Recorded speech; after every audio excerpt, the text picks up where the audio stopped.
Magandang araw po mga kababayan, umaga, tanghali, hapon. Saan mang sulok kayo ng Pilipinas nandun o nasa abroad man, binabati ko po kayo ng magandang araw.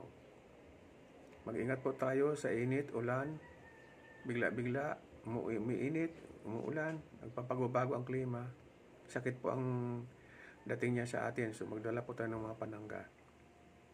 Ang contents ko po ngayon ay tungkol sa winaldas na naman ang pera ng taong bayan.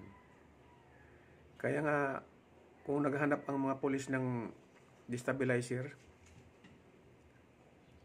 ay nandiyan lang po sa Kongreso, Kamara. Sila po ang destabilizer ng ating peace and order, ng ating bayan. Sila po nag-agitate na magalit ang mga tao. Bakit po? Di ba pera ng taong bayan yung babayad nila sa perma-perma? Kanino pong pera yan? Sa kanila po ba? Pera ba yan ng mga congressman? So, ang tanong ko lang po dyan kasi, kayo po ba, DSWD, na nagbibigay kayo ng ayuda? Ang kongreso ba, DSWD, nagbibigay ng mga ayuda? Ang tanong ko lang po yan, ang kongreso po ba ay DPWH? At may mga project kayo ng mga struktura, ganun.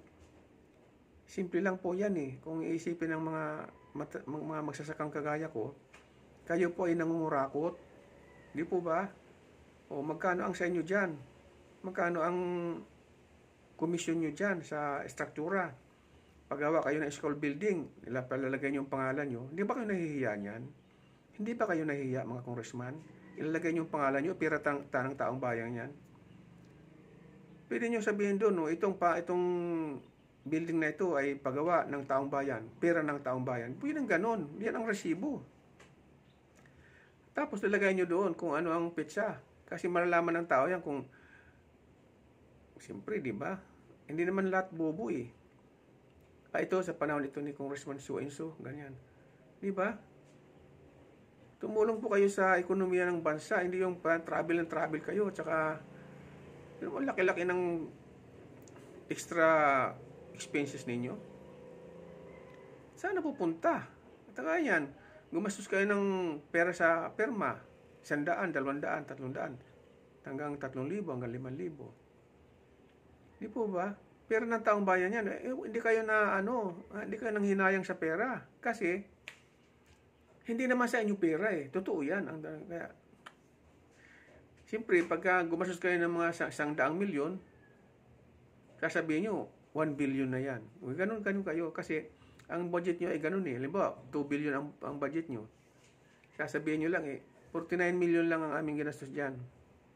Pag nabubuking kayo. O, ngayon, yung sobra doon sa 2 billion na yun, 49 million lang ang gastos ninyo. Di ba na kayo nahihiya yan? Mga kamag-anak ninyo, mga anak-anakan ninyo, mga pamilya nyo, di ba kayo nahihiya?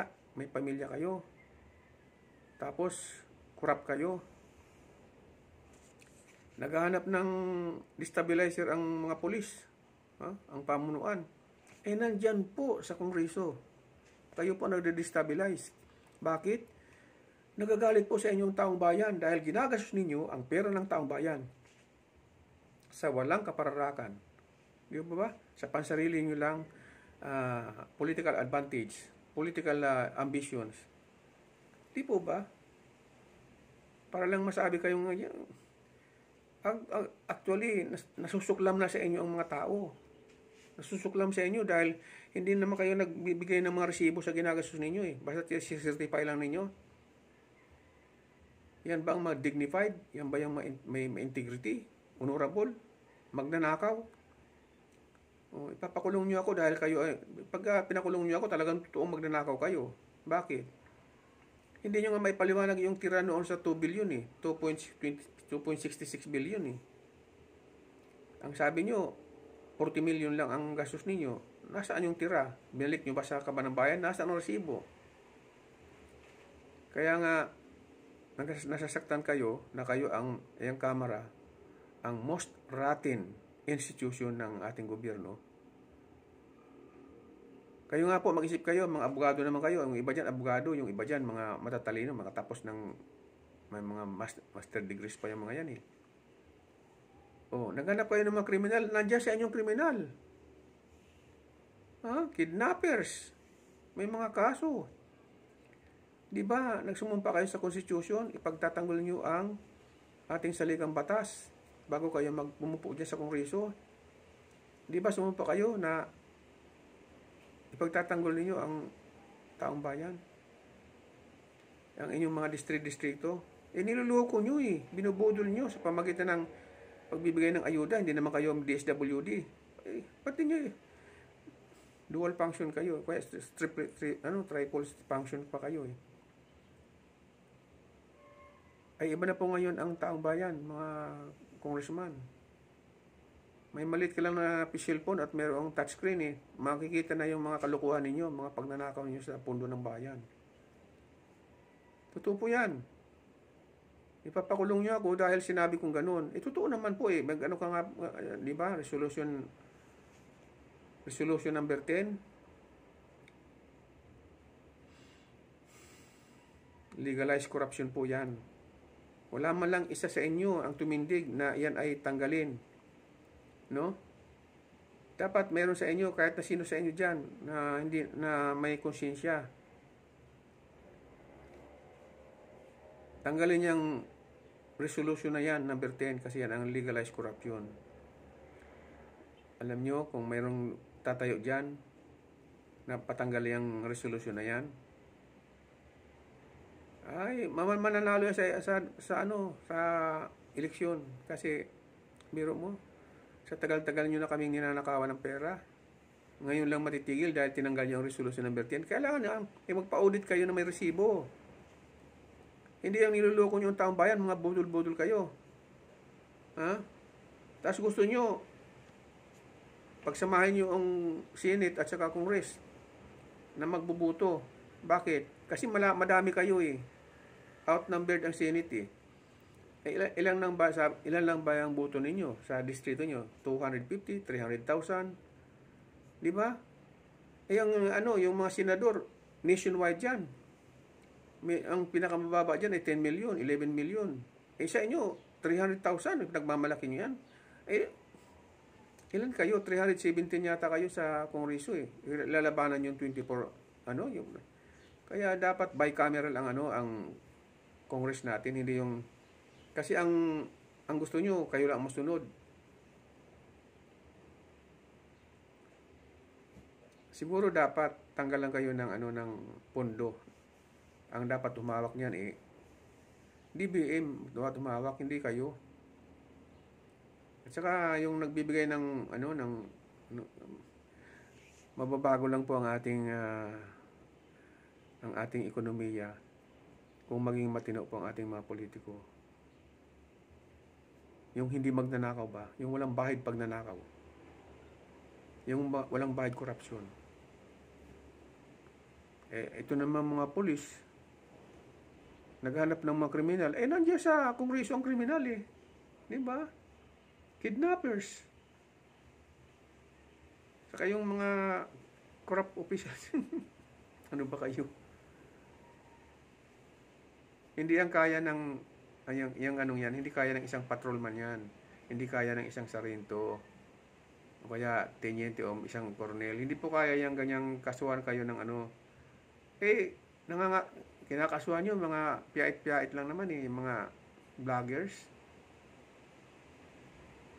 Yung mga destabilizers hindi nyo makasuhan. Mga smugglers, hindi nyo makasuhan. Mga pulbronic. Wala. Palubog na tayo,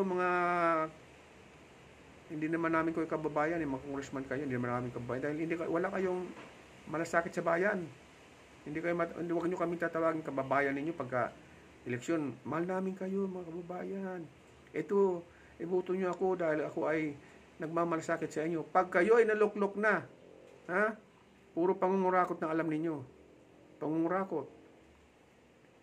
So, pag nagalit po kayo, sino man sa inyong congressman magalit, huwag nyo po akong ipakulong. I-like nyo po ito at i-share nyo ang aking dahil totoo po ito. Totoo po yan. Totoo po yan. Sasabihin nyo, ang source ko kung saan? Sa Kongreso. Kongreso po. Pag itanong ako dyan sa Kongreso, saan ang galing source mo? Kayo. Sabi nyo, 2.66 billion ang budget nyo sa travel. Ang nagastos nyo lang ay 40 million. Hindi ba kayo nahihiya niya? Hindi naman kami mga grade 1 lang eh. Kahit pa paano, naka grade 6 din kami. Marunong din kami magkwenta. No? So, isang iglap, yung balita sa inyo dyan, na mga pangurakot nyo, alam na ng buong ng Pilipino yan. Hanggang sa abroad, alam na nila. Kayo kasi, mga salbahe kayo. Hindi kayo nahiya. O sige, mga congressman, share ninyo itong aking para malaman din ng ibang mga tao kung totoo kayo. Magandang hapon po ulit sa mga kababayan. Kayo po ay hangad ko na maging maingat po tayo sa ating kalusugan dahil may kasabihan na ang kalusugan po ay ating kayamanan. At ang mga politiko po ay ating kumunoy. Naghanap ng kriminal. Nandiyan ang kriminal eh. Sus, smuggler, pulboronic, no? Ay, kayo diyan, naku. Sus, nandiyan lang po. Bukas na po ang isip ng mga mamayan. Alam na namin yan. Kahit grade 6 lang kami. Kayo mga master degree pa, mga abogado. Alam mo yan, di ka? Abogadong manluloko. Magandang hapon po ulit. Prayer ko po na sana mabago na po ang ating politika. At hindi yung sa politika na iba lang ang may kagustuhan. Hindi. Ang People's Initiative ay initiative ng taong bayan, hindi tao na... Grabe kayo. Grabe po kayo, Mr. Congressman. Mahiya po kayo sa balat ninyo, mga congressman. Salamat po.